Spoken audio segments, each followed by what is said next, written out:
Hello, beautiful people. Today is 21st of September. My name is Sahil, and welcome to the newspaper analysis. Now, guys, first of all, let's have a look on today's GS folder. So, today we'll take a quote from the Thomas Jefferson, the one who drafted the Declaration of Independence for the United States of America and the founding member of the US Constitution. He said, "When government fears the people, there is liberty, and when the people fear the government, there is tyranny." So guys, this particular thing is a fundamental gist of the democracy. So democracy as a form of government doesn't depends on to the whims and fancies of the government, rather it depends on to the rule by the people. And into that particular thing, government owes a kind of an accountability to the people, and in respect to that accountability, government should have the fear and regard for the people's scrutiny. So guys, this particular quote can be utilized into the GS paper number 2, GS paper number 4, as well as into the topics of essay. So guys, that's all about the today's quote, and now let's take the newspaper analysis. Now guys, first of all, let's take the newspaper analysis in detail. Now guys, here we can see that government has introduced the bill to amend the FCRA. So in this respect, we'll see the issues. Then guys, here you can see that amid the protest into the Rajya Sabha, the farm bills have been, two of the farm bills have been passed. Guys, here we can see that it has been said that the ethics code should be given a recognition which has been provided by the NBA. So guys, in this respect, we'll see this thing. Then guys, here it has been said that due to the pandemic, an age-old Kashmiri tradition of the trami has been discontinued. So into this trami, what happens? People, they eat from a single copper plate. So a group of people will be eating from a single plate. So this tradition has been discontinued. So guys, just a one-liner, keep it in your mind. Then guys, moving forward, the city section is all about the regional news, not important for our exam. So guys, directly we reach to the editorial page. Now this particular issue talks about the hate speech. So here the offensive speech and hate speech has been has been compared, that how they are different. Then guys, this article is again talking about the contempt issue that was raised. So guys, now as this thing will not be for pursued, so on that particular thing some journalistic comments have been given. Now guys, here the farm reforms have been talked about. Now guys, this particular article talk about the IPL which has started, not important for our exam. Now guys, this particular article is based on to a book that is India's China Challenge. Now guys, here the internal politics of China with respect to the rise of Xi Jinping has been talked about. But guys, we are not this article is not needed for our exam. Now guys, on Monday this article comes on to the issues with respect to the journalism. Now guys, here this particular article talks about the International Peace Day. So we'll see what has been given. Then guys, moving forward, now here this entire page is filled with the farm ordinance which is being passed into the law, and as the opposition is not happy, so the protest has been staged. Now guys, moving forward, here we can see that the World Bank seeks universal eligibility. So what is it and why it is being talked about, we'll see. Then the showcase page, not important for our exam.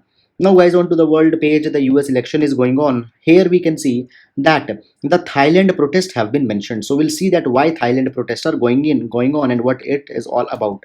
Then guys, the Ruth Bader Ginsburg. Now guys, here we'll see that entire issue of the death of the US Justice of Supreme Court, and we'll see the issues which have coming because of this particular issue. Then guys, moving forward, so the next is the money wise page, not important for our UPSC exam. It is about the investing advice. Then the sports page, nothing important has been given here. So guys, that's all, and now let's take the newspaper analysis in detail. Now friends, taking up the first news. So first news pertains to the media ethics. Now, into the present times, we had seen that there are pressing problems into the front of a nation, but media's ignorance to those pressing problems is a reminder that media had forgotten its fundamental role into the democracy. Just few days back, I had also told you that the media has been called as the fourth pillar of democracy. It is one which brings the empowerment of people by giving them the fair, free, and important information. But now such a role is not being upheld by the media. In this particular context, in last few days we had also seen the case of a news channel where they had aired a show that is the UPSC Jihad, where they have targeted the members of one of the minority community. Now, guys, in this particular respect, one suggestion has been given to bring the accountability and ethics into the media, and we can utilize this particular thing in other questions related to the GS4 media ethics as well as GS paper number 2. Now, guys, it has been said that the National Broadcasters Association is having a code of ethics. Now, what is this National Broadcasters Association? It is a private organization where the news agencies, the broadcasters agencies, the agencies which are dealing with the current affairs, they have came together and they have self-regulated them. So, guys, this National Broadcasters Association is having a code of ethics, and they had said that such code of ethics should be included into the Program Code of Cable TV Network Rules 1994. Now, guys, these rules have a kind of a legal binding, and by including the code of ethics here, what will happen? The following of the media ethics will become a kind of an obligation onto the media houses, and in such way, some regularization onto the conduct of media can be gained. Moreover, guys, they have also given one more suggestion. They had said that the National Broadcasters Standard Authority should be granted a recognition. Now, guys, this National Broadcasters Standard Authority has also been made by the National Broadcasters Association.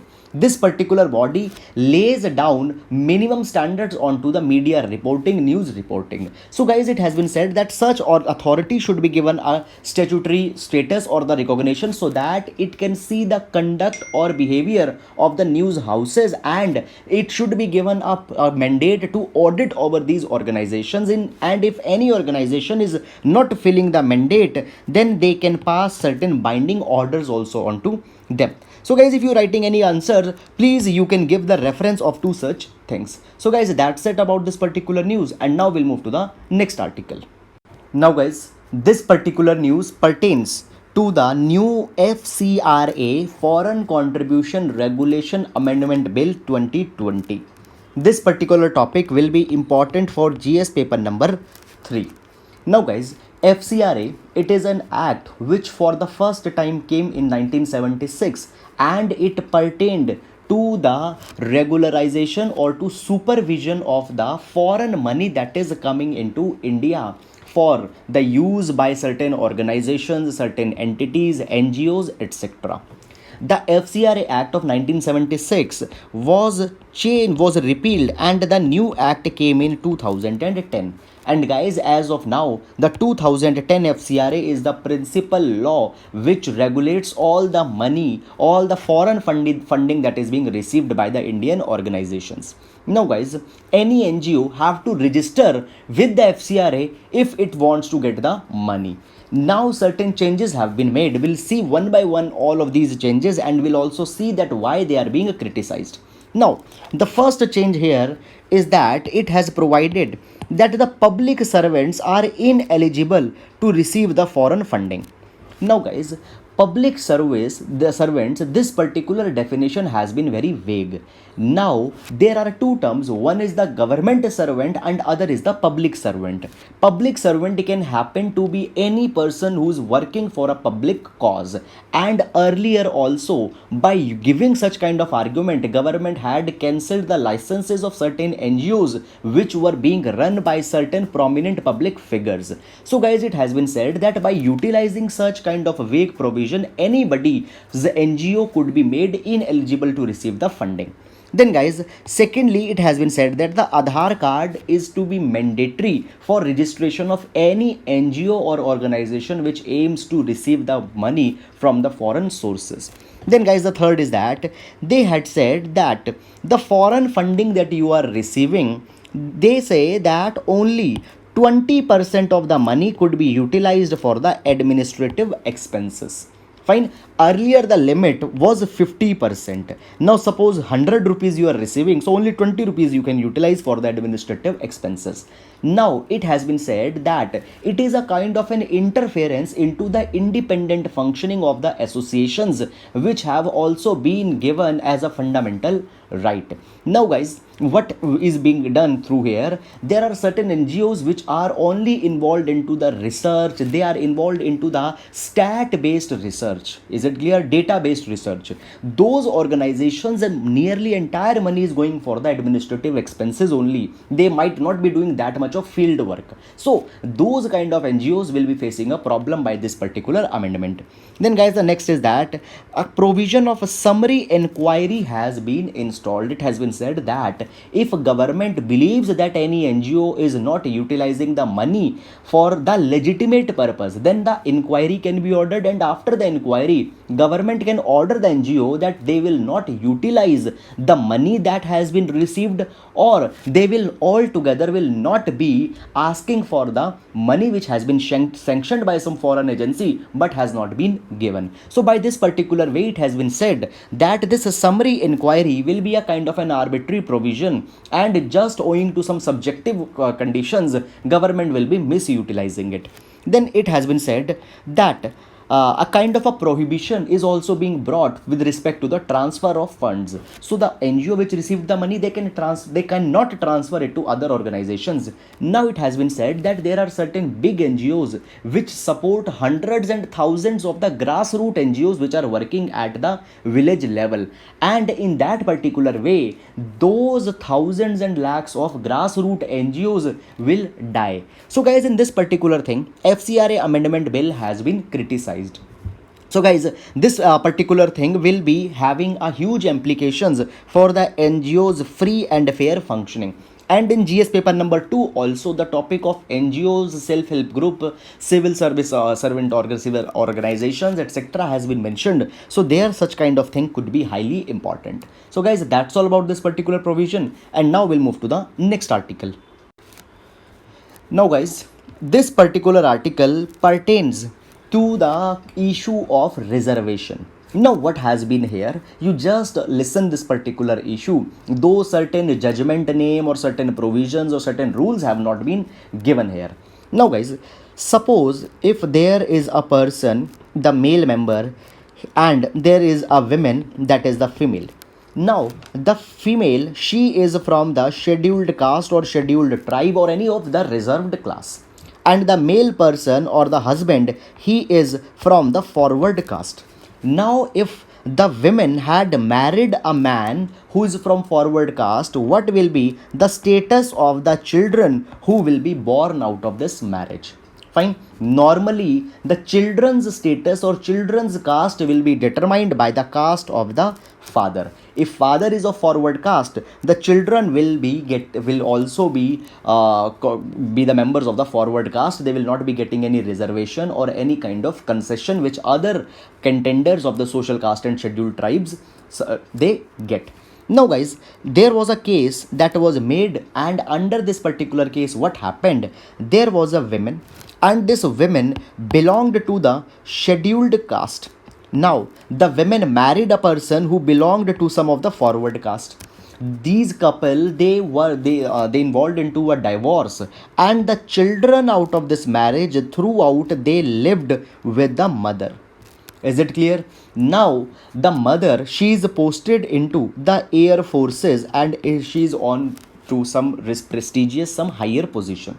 Now the mother is asking that the children should be given the status of the scheduled caste by the virtue of the mother's caste only. Fine. Now guys, the court has not, basically such kind of claim has not been endorsed. So this particular thing is coming that when the father is also from the weaker class, it just by a normal process the status is being given, and now when the father is not there and entire caretaking is being done by the women or by the mother, why they are not being given the status of the scheduled caste? It has been said that such kind of treatment is unequal. Now guys, the Delhi High Court has said that we can only give the reservation to the children if we are given a proof that they has faced the social deprivation or have faced the social exclusion, and that particular thing has to be proved. Again, this thing has been countered. It has been said that when such social deprivations proof or social exclusions proof is not asked from the father, why it is being asked from the mother? So guys, such kind of arguments have been made. Now it has been finally said by the Delhi High Court that even giving these children the status of the scheduled caste will be a kind of a injustice to other members of the scheduled caste also, who had actually faced the deprivations. Now, by the virtue of the mother's position as an officer into the air forces, their children might not have faced that kind of deprivation. So guys, a kind of a question comes here, that can the judiciary decide this particular thing, that actually who is getting the deprivations or not getting the deprivation? Now you need to keep in your mind that though into the OBCs the status of the creamy layer and non-creamy layer has been utilized, but into the scheduled caste, scheduled tribes, the creamy and non-creamy concept has not been endorsed. So therefore, just onto the basis of the subjective assessment, can such kind of thing can be said or not? So guys, just it will serve as a food for thought. Please keep this particular issue into your mind. So guys, just that's it, and now we'll move to the next article. Now guys, taking up the editorial, so this particular editorial talks about the hate speech, which is the issue which is very much prominent right now into the news. Even the first article also pertains with the issues of the hate speech, basically how hate speech it was dealing, because many a times through the media the hate speech is spread, and many a times the media also does the selective coverage of the hate speech. Is it clear? Many a times some hate speech are glorified, and many a times some even intellectual kind of talks or even intellectual kind of speeches, they are condemned to be as the hate speech. So there is a kind of a high time that we should actually draw some very fine lines, that where the hate speech is being perpetuated and where only the offensive speech is being perpetuated, and where the genuine speech is being perpetuated, and because it is true, it is being charged as the hate speech. So these are the issues. Now guys, just a few days back, or into the last few days, we had seen that the Supreme Court has imposed an injunction onto the Sudarshan News channel for their portrayal of a news broadcast where they have just cherry picked one minority community. Now guys, it has been said that the news article, it has propagated the false news and fake news, and therefore had breached the program code. Now guys, coming into the context of coming into the broader context, it has been said that there is no absolute clarity in India that what is free speech which is allowed, what is the offensive speech which is allowed, but it needs to be drawn into some decent limits, and then what is the hate speech which should not be clearly allowed. Now guys, these lines are not clear, and even the various Supreme Court judgments have also not done much to clear these particular confusions and these particular lines, and now there is an opportunity that such thing should be clarified. Is it clear or not guys? Now guys, here it has been said that we can utilize the ideas of one of the prominent thinker here to highlight that what is the hate speech and what is just the offensive speech. So the name of the thinker is the Jeremy Waldron. Jeremy Waldron had said that there could be two type of speeches. One is the hate speech, and the hate speech is one which aims to disseminate the violence, discrimination or hatredness among a community onto the basis of some ethnicity, gender or their religion. Clear? And most of the times the hate speech centers onto the vulnerable minority community. This is the hate speech, and this should not be allowed. Then guys, it has been said that there could be other type of speech which is called as the offensive speech. Now offensive speech are one which are basically all, they will also be construed as insultative, but they are not that bad. I will give you one example. Suppose there is a kind of a speech in which it is being said that the people from one particular religion, they are immoral, or the people from one particular religion, they are involving into some kind of propaganda against the state. This is a hate speech. Why? Because here you are picking one community and you are condemning that particular population. Fine, you are saying that this particular population is undesirable.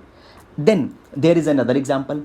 You say that one particular community, their religion's one or two or three practices, they are not sensible.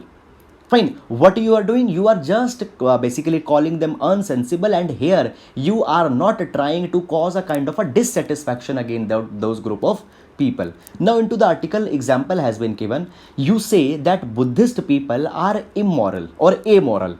This is a kind of a hate speech. But if you say that some of the principles of the Buddhism, they are not based on some logic, this is not hate speech, that could be an offensive speech. So the focus should be onto the hate speech as how they can be curtailed and not onto the offensive speech. Now guys, there is has been said that when we will be talking about curtailing the hate speech, then there will be certain group of people who have been called as the First Amendment scholars. They will have a problem. The First Amendment, here is a reference given to the First Amendment of the American Constitution. Now, under the American Constitution, freedom of speech and freedom of thought was given. Now, it has been said that when you will talk about curtailing any speech, they will say that you are taking up the freedom of speech and expression.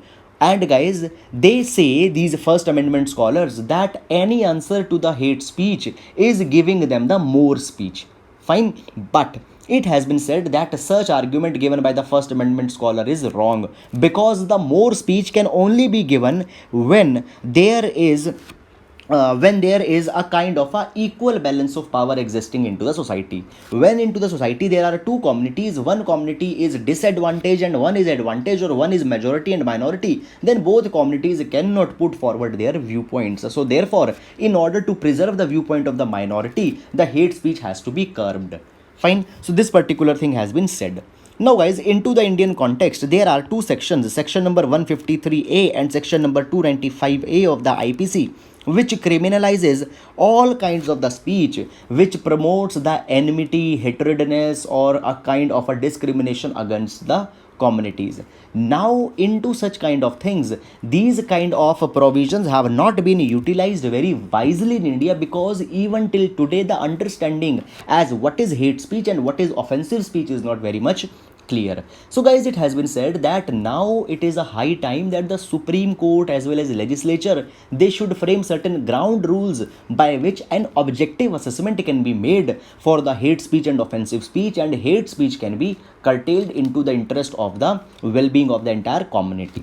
So guys, this is the entire issue which has been provided here into this particular article, and such kind of binary divisions you can also put into your answers when the nuances of the fake news and such kind of thing are being asked. So guys, that's all about this particular article, and now we'll move to the next article. Now guys, this particular article talks about the farm bills which are being raised and which have become the controversial issue into the present times. Now, though we had seen this particular thing earlier also, but as it is coming repeatedly, again we'll see this entire issue which has been provided into this article. Now, first of all, it will be utilizable for the GS paper number 3, where the agricultural reforms have been clearly mentioned. Now, what has happened here? Now, guys, see, the three ordinances which have been brought by the government into the month of the June, you don't need to remember the name of those entire ordinances, because the names are in 2 line, 3 line many a times.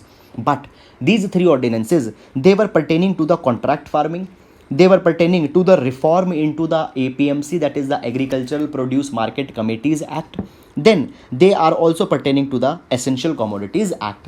So it was provided that the contract farming will be allowed, APMC will be reformed, and the Essential Commodities Act, its power will be reduced only into some kind of emergency situation. Thus, items will be declared as an essential commodity and their prices will be controlled. This will not be a routine affair. Now, the issue come here is that the farmers are angry by this particular thing. Why farmers are angry with this particular thing? Number one, farmers are angry because it has been said that the consultation has not been taken up. The farmers have not been asked that what they want into this particular thing. Moreover, the NGOs, civil societies, they have also not been consulted, and in a unilateral way, all such thing is being carried up. Then guys, it has been said that under these particular acts, new markets are being defined. And the market could be anything. Market could be a warehouse, market could be a shed, market could be a cold storage or a farm gate. Anything could be a market. Earlier the markets were only the APMCs. Now as other markets will also come, the role of the APMCs will go down. Now guys, it has been said that APMCs are not entirely negative or something bad. It has been said that the APMCs have actually worked for the better price realization of the farmers also. Into the APMC, there are even the middlemen and the traders of the APMC. They know the farmers. Their financial credit, their financial credibility is known to the farmer.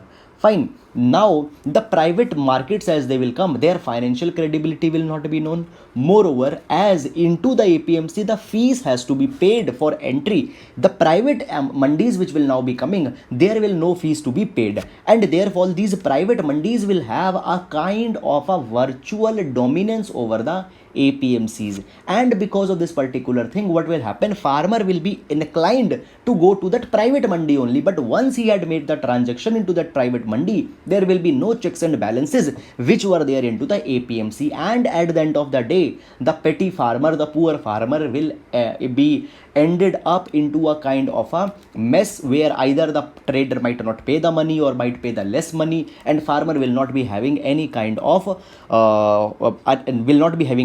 an opportunity where he can go. And guys, it has been said that as APMCs are being talked or being shown that they are something bad, the Bihar example is there. In 2006, Bihar abolished the APMCs, but since then, no respite or benefit has come to the farmer. Even after the abolition of APMC, the prices at which the farmer are selling their produce, it has come even below the MSP. So therefore, just doing away with the APMC is not a solution. Moreover, guys, it has been said that into the Bihar, after the removing of the APMC, retail prices of the farm produce has increased, but the farmer are not getting actually any benefit here. Their price realization is anyhow very low. Moreover, there are the apprehensions also with respect to these particular laws. It has been said that it will bring the corporatization of the mandis. Corporates will enter. And second, it has been said that by bringing all these kind of things, ultimately government will take away the MSPs.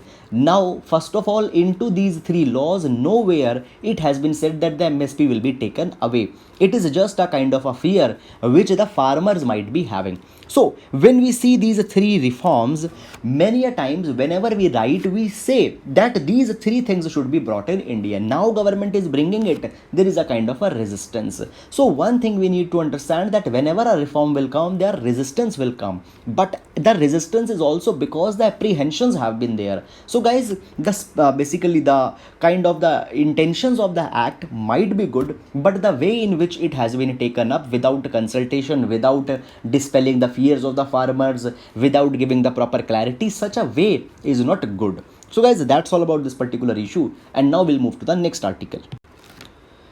Now guys, talking about the next article, this article pertains to the international peace. Now the September 21 was celebrated as the International Day of Peace, but if we see onto the ground, basically the things have not been very peaceful. Now guys, if we consider the countries of Africa, West Asia, Afghanistan, Mexico, etc., then right now 25 countries are ravaged by the war, and in these countries on an average 1000 people died in 2019. Now guys, further, according to the United Nations Refugee Agency, it has been said that 79.5 million people have been displaced due to the war which are going into these countries.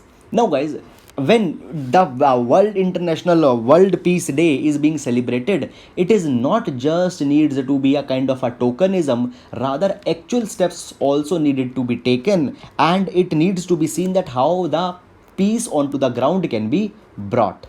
Now guys, it has been said that onto the paper, countries such as the US, China and Russia, they say that they uphold the peace, but onto the practice, they are actually the one who are fueling the instability.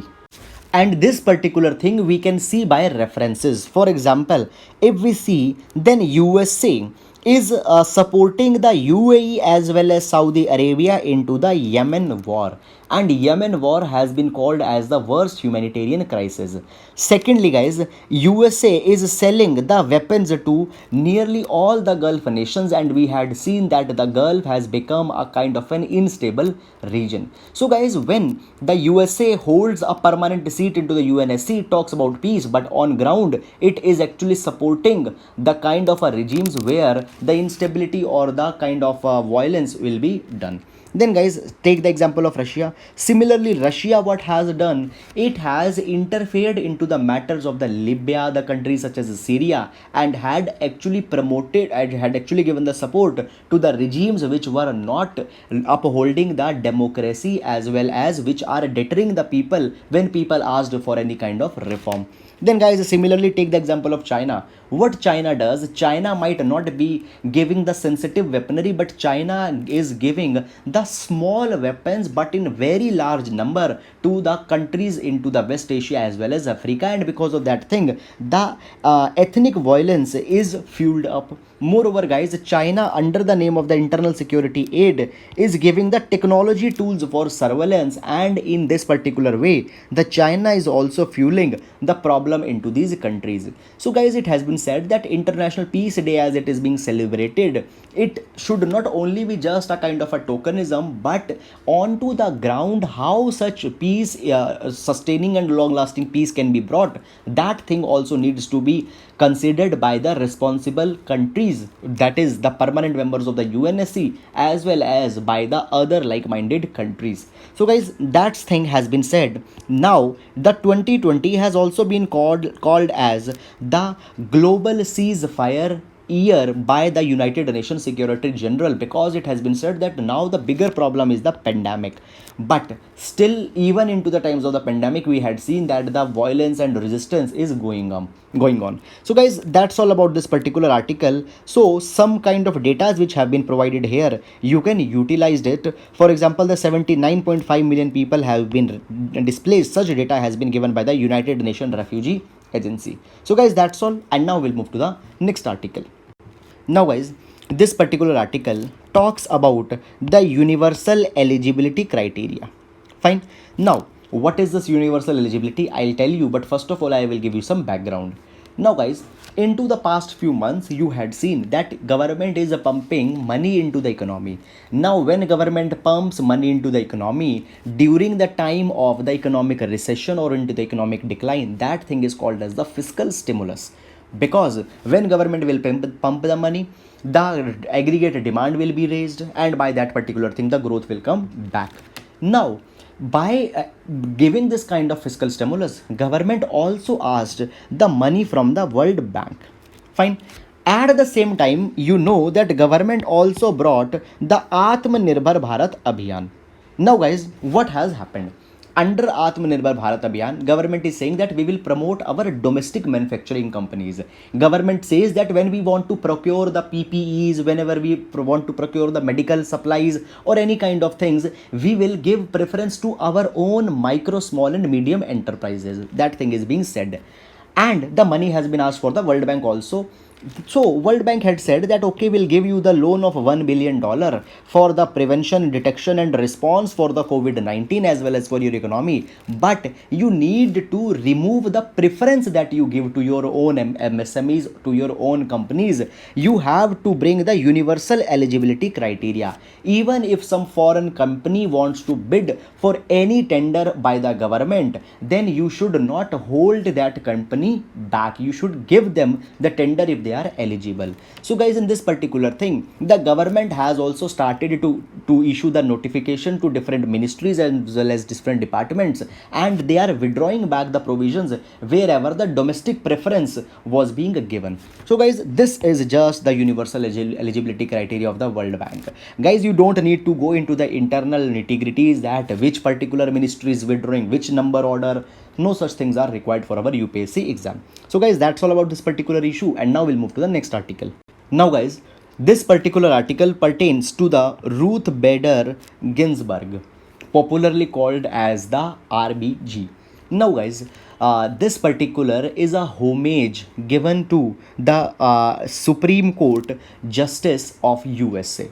Fine. Now, guys, into this particular thing, certain of the things you need to know as an aware UPSC aspirant. First of all, guys, she was the second justice of the Supreme Court in USA. Before her, Sandra Day O'Connor, she was the first women justice into the United States Supreme Court, and she was the second one. Now, guys, when we talk about the judiciary in USA, the US Supreme Court has the strength of the 9 judges. Fine. And these 9 judges, they have been divided in 2 blocks. Fine, not any formal division is there, but a kind of an informal or invisible division is there in the judges. Now, there are 2 blocks. One block is called as the conservative block, other is called as the liberal block or the progressive block. So liberal or the progressive bloc, they basically are the champions of the gay rights, of the equality. They talk about the immigrants rights. They talk about the right of the black people and all such kind of things. Whereas the conservatives, they basically uphold the status quo. Is it clear or not? So such is a kind of a division. Now, guys, the RBG Ruth Bader Ginsburg, who had died, she was a very towering or a very important figure of the progressive camp. She had given various important judgments. For example, into the Olmsted versus LC case, she had upheld the rights of the disabled. Similarly, into the US versus Virginia, she had talked about the equality to the women. She had said that the women's right of admission to the Virginia Military Institute can be not be upheld in any circumstance. However, guys, these judgments are not that much important, but she has always been the champion of the equality, women rights, the rights of the disabled people, immigration, all such kind of things. Now, guys, as she had passed, first of all, it is a kind of a loss to the nation because she has been such champion of equality. Secondly, guys, what has happened now, as a vacancy has been created, again a kind of a race is going on, that from which particular camp the judge will be installed into the US Supreme Court. Will the judge from the conservative camp will be coming, or will the judge from the progressive camp will be coming? Now, guys, just hold on here. Now, if we see into the USA, the President Donald Trump, he belonged from the Republican Party, and the Republican Party has a kind of a favored to the conservative judges. Now, as I have told you earlier, that there are the 9 judges. Now, into these 9 judges, the 5 judges are from the conservative and the 4 were from the progressive. And as the RBG has died, now there are only the 3 judges of the progressive, and the Republican Party wants that one vacancy should also be filled with the conservative, so that the majority of conservative will come into the judges, that is the 6 judges from conservative and the 3 judges from the progressive. Now, guys, because of this particular thing, there will be the implication for the years to come, for the decades to come. There will be the implications. Why? Because into the US, what happens, there is no formal date of retirement or the age of retirement for the US justices. They basically hold office up till they die, or they voluntarily resign. So even the RBG, who had died, she was into the US Supreme Court for 27 years. She was 87-year-old. Now, guys, in this is the year when you know that the elections will be going to be held into the November. Now the Republican Party, they say that we will be bringing the judge even before that particular thing. Now, obviously, I had told you that the Republican Party, they favor the conservative, so they will be bringing the conservative judge.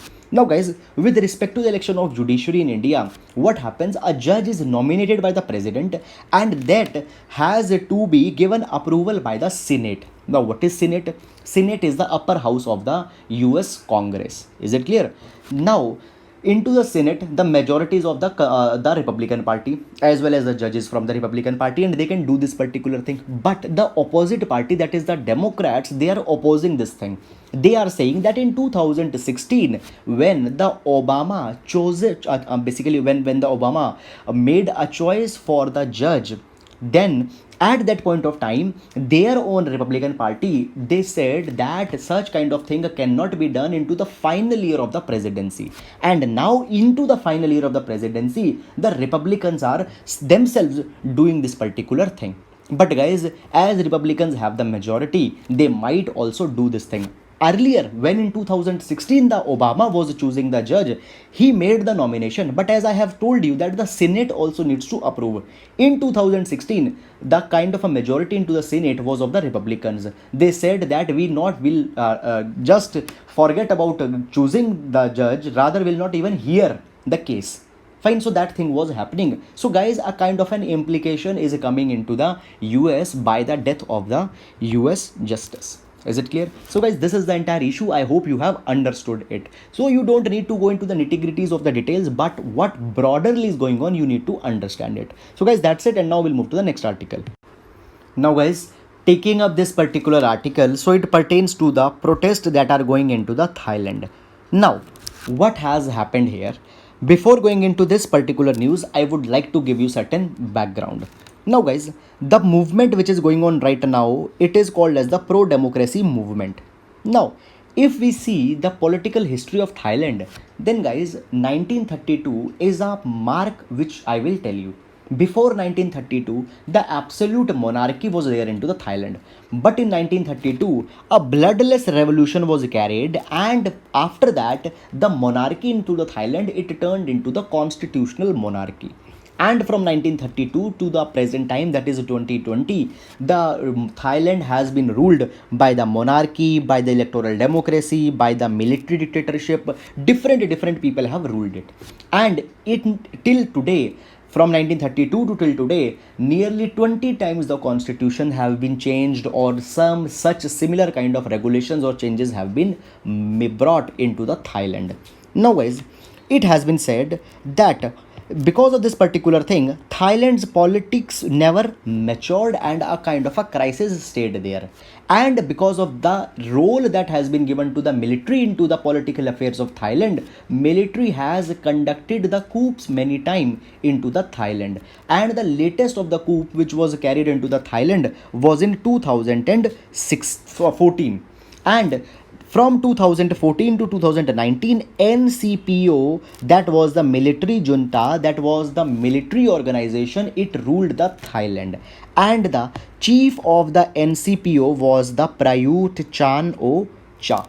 And Prayut Chan O Cha from 2014 to 2019 ruled as the NCPO chief, and in 2019 he himself became the prime minister. Is it clear? Now guys, since 2014, not only the military kind of dictatorship was there, moreover, what has happened extensively, less majesty law has also been utilized. What is this less majesty law?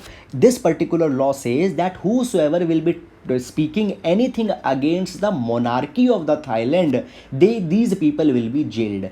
And since then, thousands of people has been jailed whenever they have talked any kind of reform for the country. Now guys, the people, they have become very much frustrated, and they had said that such less majesty laws needs to be reformed, and a proper democracy should come into the Thailand. Such kind of a military sponsored democracy which is going on since 2014 will not be tolerating that. And for that particular demand, the protests are going on into the Thailand. Now guys, since July, these protests have become very much prominent. If you remember, the national security law was being passed in for the Hong Kong by the China, and for that particular thing, into the Hong Kong, people came onto the streets for the democracy. And inspired by the Hong Kong people, the Thailand people have also came onto the street, and they are now wanting that the prime minister, who was the military chief, he should step down, the less majesty laws should be taken back, and an entirely new democracy or constitutional mechanism should be installed. Is it clear guys? So this is the entire issue which is going on here. So guys, that's it about this particular thing. I hope you are understanding all these matters, as they are highly important for our exam. So guys, that's all, and now we'll take the question section.